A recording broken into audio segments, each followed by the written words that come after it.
Hi, this is Ron Janish. This is the Babson Advanced Seminar. We're going to talk about something called primary lines. This seminar is going to be available to the public. Uh, in the last an introductory seminar that we did for this, we discussed the Newton's three laws of motion and how they're relevant to the course. And I explained them in a manner that is understandable by people who are not, like my son, physics majors and and heavy math and all that other kind of stuff. This guy eats calculus for breakfast, and differential equations for lunch. So not me. Anyway, one of the things that we found in Andrews was in looking and in his notes on Babson and in his works that he really didn't communicate well is that there really are primary lines. And this is an example of a primary line.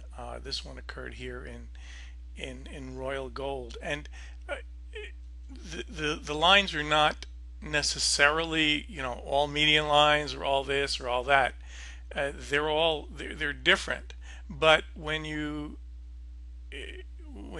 find prices turn at a primary line, the probability is real high that from then on you're going to see these different wiggles and a movement in the opposite direction for a considerable length of time. Now, later on in the course, we'll go into HOP theory, which will discuss in detail how to determine how far that is likely to go, what the minimum is. Here's an example of a primary line, and those of you that have been member of the Precision Trader group for a long time, the free thing on the web, perhaps remember this. I posted this back then, and and there she went. And I also posted this one here, and I know I posted it at least for the Gentleman Trader group, if not the Precision Trader group also. The Gentleman Trader group is a premium group that people pay for. Now, one of the things that we covered in the last seminar, I'll just quickly give you a refresher on this, was that we talked about action-reaction principle, Newton's third law of motion. So what you had was you had this movement down here, and then these points here in the past were action points, and the distance from this action point to this center line, if you measure it into the future, you see that you get these reaction points. Now, not every turn is exactly perfect on the line, and sometimes prices go through it kind of and then use it for some kind of a support area.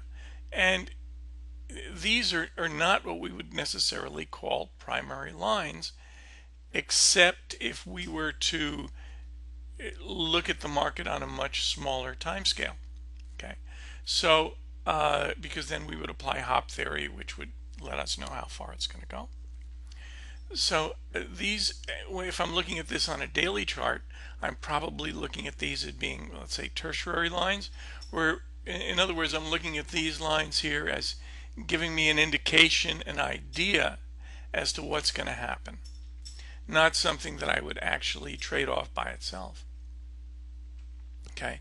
Now, one of the things that Andrews talked about was something called 0-3 lines. I mean, mind you, there was such an incredible variety of action-reaction lines that he had.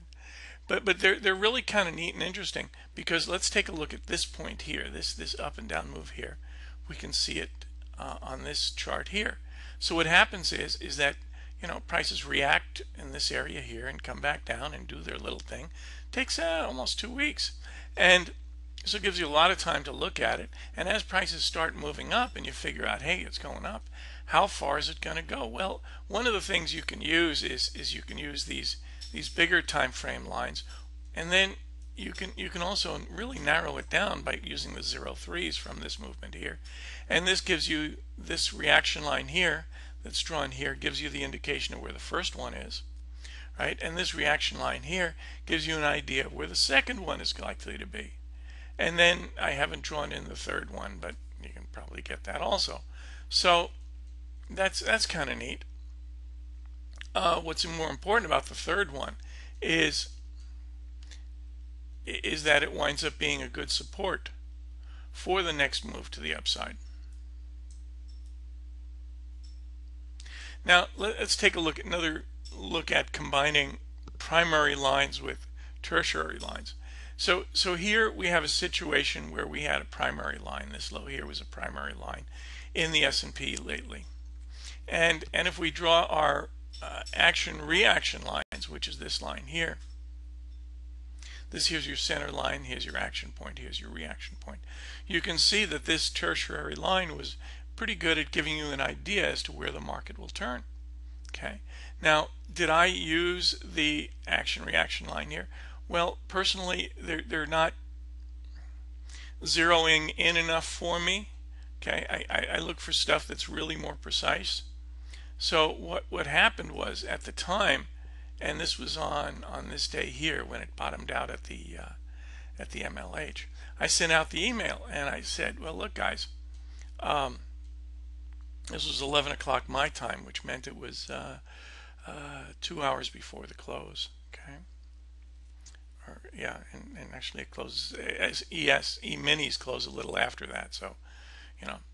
Anyway, today prices made SB4 and suggesting the low, and a close beyond 1054 would give us a confirmation. If you draw the monthly MLs in the ES, you may find something of interest. What the heck was I talking about? I was talking about this line here, this low, high, low. This is your monthly pivots, monthly median line. It winds up being the same in the ES. Here it's shown in the SPY, same thing, and you know, only this is a chart. This is a chart of a stock rather than a future. And as you can see, prices bounced right off in this area here. And this was the day air here that we were focusing on. And so I use something that I consider more precise, and that is the sandbar, SB4. Okay. And one of the things that we cover later on in the course are the sandbar techniques. And those are something that are very unique to what I do. And they're really useful for people who want to watch the market during the day and really hone in on things, you know, play this exacto stuff. That's kind of fun. Anyway, this is to give you an idea as to primary lines. So what we're going to do later on in another seminar, video seminar, is discuss exactly what it is that determines what is a primary line. Because primary lines are the real important ones that you know, are the ones that, you know, are going to be interesting for a good period of time. Okay. And here's another example of a good primary line. Here was a great primary line. This was FXI. This is China. Here's another great primary line. This is EWZ. This was Brazil Index Fund. Here's a primary line in Royal Gold. And now here's an assignment for you students. Take a look at the gold contract that was relevant at the time. I guess August would be okay, or maybe October would be better. And take a look at the gold contract at that time. And you should be able to find the primary line rather easily. Okay, so this is the Babson Advanced Seminar focusing on primary lines and giving you an overview of that. Okay, so if you'd like to, if you have a greater interest in this and you haven't gotten yourself involved in this, there's different things you can do. One of the things you can do is you can take the course at andrewscourse.com. Make sure you take the level 3. That gets you up and running. And after you've gone through that and you've gotten comfortable with the markets, you can come over to the Babson Advanced course that goes into a lot more intricate stuff, and it takes a good foundation of know-how that you get in the Andrews thing, or you can just go in the Babson thing, and then we cover everything that we cover in the Andrews and more. And if that's a bit too much for you, then here's what I recommend that you do. Go to andrewscourse.com. Okay, and as you go there,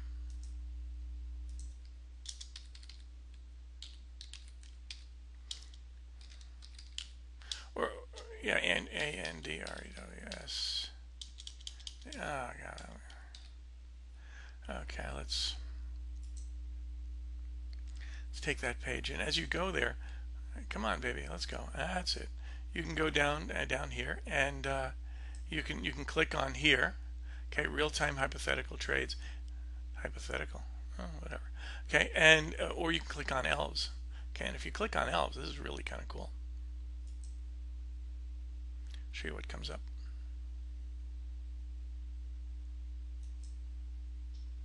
Boing. This here comes up, and this is really kind of neat. This shows you what's going on in the different things that we've been doing, and we've been really busy with this, and this gives you some idea. Okay, so anyway, I thank you for your time, and see you next time. Bye.